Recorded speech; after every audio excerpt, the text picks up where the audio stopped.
Well, in an op-ed in the New York Times, the heartbreak of Kanye West, writer Dream Hampton blasts the meeting between Kanye and our next guest.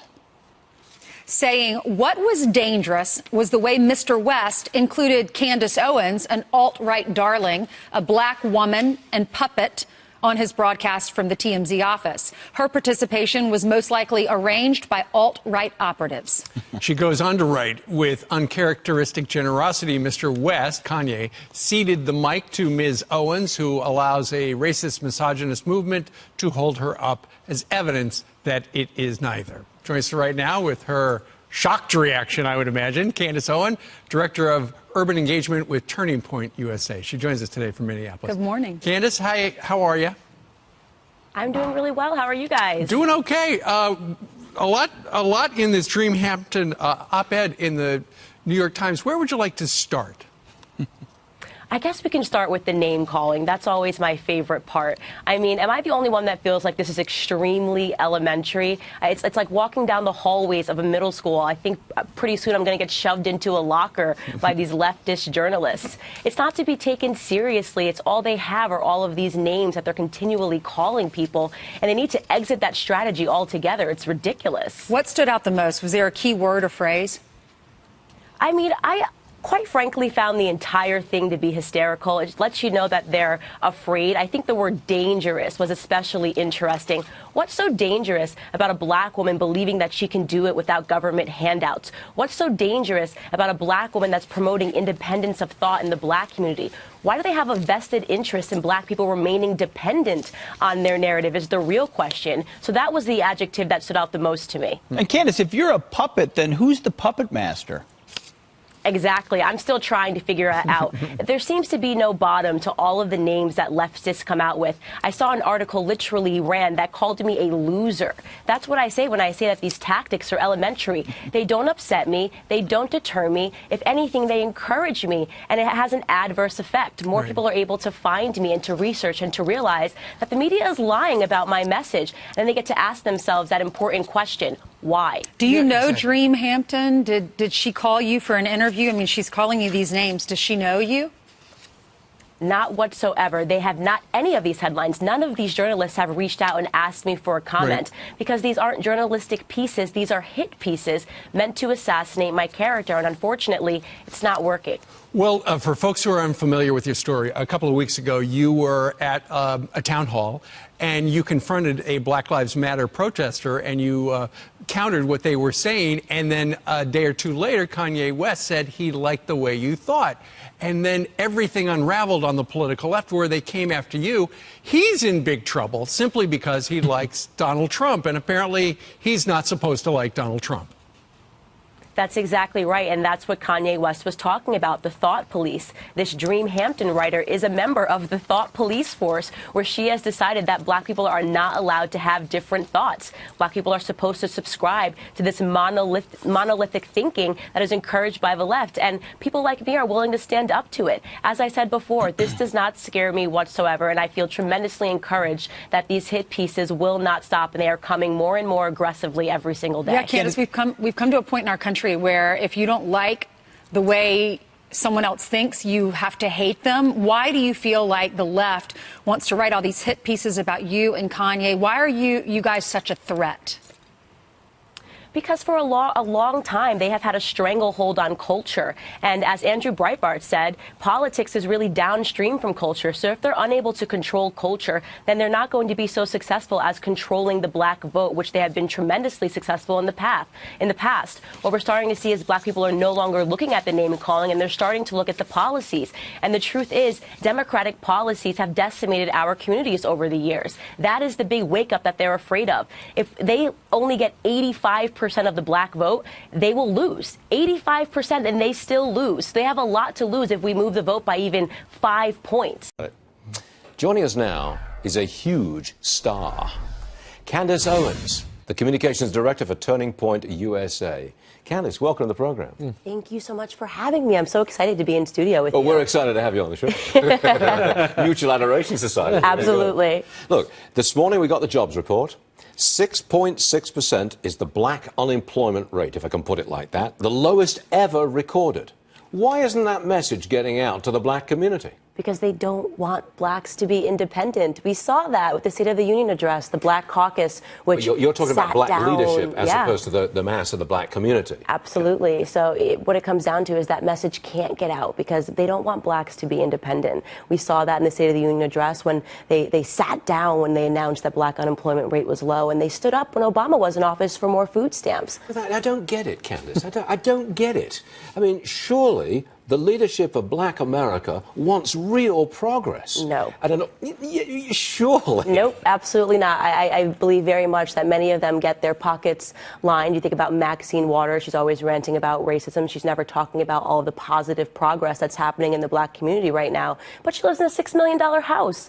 So she's made a lot of progress while blacks were suffering in America. So she has no reason to switch her strategy whatsoever. What you're saying is that black leadership is engaged in the race business. It is a business. Correct. You saying that? That is absolutely right. Race pretty has become a harsh business. Stuff. That's pretty harsh on your part. It's pretty true stuff as well. You know, it can be harsh and it can also be true. And unfortunately, that's what it comes down to. The black community needs new leaders. That is why I got in this. I understood that race had become a business, and they're risking everything right now, Stuart. Everything. Extraordinary. Pastor Darrell Scott, I'm sure you know him. Yes. I know you know him, and he's a frequent guest on this program. He wants to host a White House summit on the issue of race. I think Kanye will be there, and I think you were the catalyst for this, weren't you? Correct. So we're doing at Turning Point USA the Young Black Leadership Summit in D.C.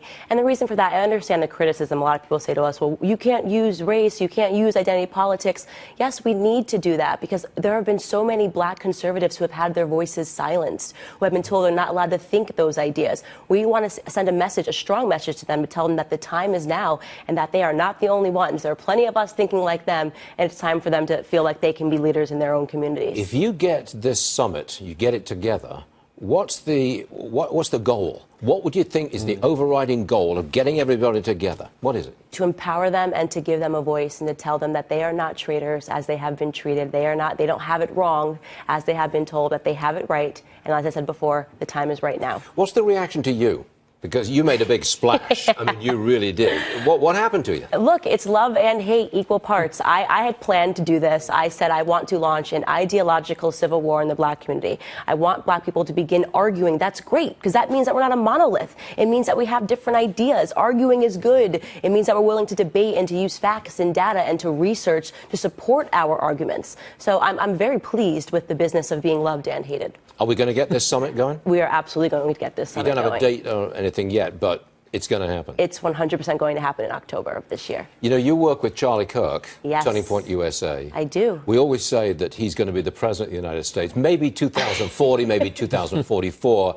Are you going to be vice president or press secretary or what? I would love to be his press secretary. He always says, I'm not going to be the president, I'm not going to be the president. And I say, Charlie, if you don't become the president, then I can't be the press secretary. And I would love to go at the press, let me tell you. That would be the greatest gift ever, to go at them every single day. Well, here I am. There you are. You come at me. Wouldn't you like to be the president?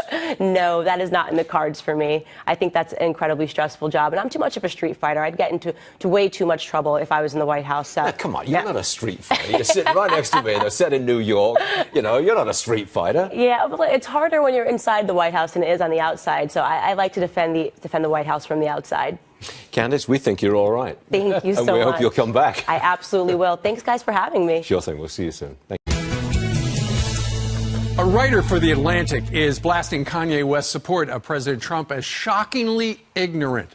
Atlantic correspondent Ta-Nehisi Coates writing, quote, West calls his struggle the right to be a free thinker. And he is indeed championing a kind of freedom, a white freedom, freedom without consequence, freedom without criticism, freedom to be proud and ignorant. Here to weigh in, CEO of the Black Sphere, Fox News contributor Kevin Jackson joins us today from Phoenix. Kevin, this was quite an article. It was lengthy and very, very long, but he makes some points. And he starts out talking about how when he was growing up, to him, Michael Jackson was a god, and later Kanye West would be a god until this. Kevin. Oh, I thought you were running a clip. Yeah, well, look, so Michael Jackson was a god until he decided to lighten his skin and take on white features, correct? And the guy wrote the song Black and White. The guy wrote the song Man in the Mirror, or sang the songs rather. And so Michael Jackson was essentially saying, let me grow up to be what I want to be. But what's interesting about the Michael Jackson piece of it is he talks about how Michael's father ridiculed his nose. He talked about how Michael's father ridiculed Michael's skin color. So Michael comes by whatever the pathology you want to think about it, honestly. But the idea that Michael Jackson, who's one of the best entertainers in the world, can't grow up to be whatever he wants to be, I find interesting. Because here's the thing, Steve. Not too many people in the white community care what Eminem has become. He's become one of the most prolific hip-hop artists on the planet, and nobody cares. And look, how many kids do you think want to emulate LeBron James? How many white kids wanted to be Kobe Bryant or Michael Jordan or the best baseball player or the best whatever? You know, why is it a color limitation thing only for blacks? Kevin, here's a little bit of the article. He writes, West's thoughts are not original. They are the propaganda that justifies voter suppression and feeds police brutality and minimizes the murder of Heather Heyer. And Kanye West is now a mouthpiece for it. Yeah, yet again, more of the Black Lives Matter, cops are hunting out black people, the nonsense of the left, and particularly the leftist blacks, who want people to believe that you're black in America. If you're black in America, you have no ability to change your circumstances or to be whatever you choose to be. And he points to two people, Michael Jackson and Kanye West, who have effectively reached the pinnacle. Why not point to Barack Obama and tell us all that Barack Obama couldn't become? Because that's essentially where he's at. If he really wanted to do a dissection of this particular subject, Barack Obama's a perfect example of it. Real quickly, Kevin, would he have had a problem with Kanye West if Kanye West supported Hillary Clinton? Of course not. And that's what really is sort of the contradiction is, as long as you support the powerful white person who's got the Democrat after him, Democrat after their name, you're fine. But support Donald Trump, and it's supposedly bad. Look, they're very afraid, Steve, as you know. All right. Kevin Jackson joined us today from Phoenix, where it's really early. Sir, thank you very much.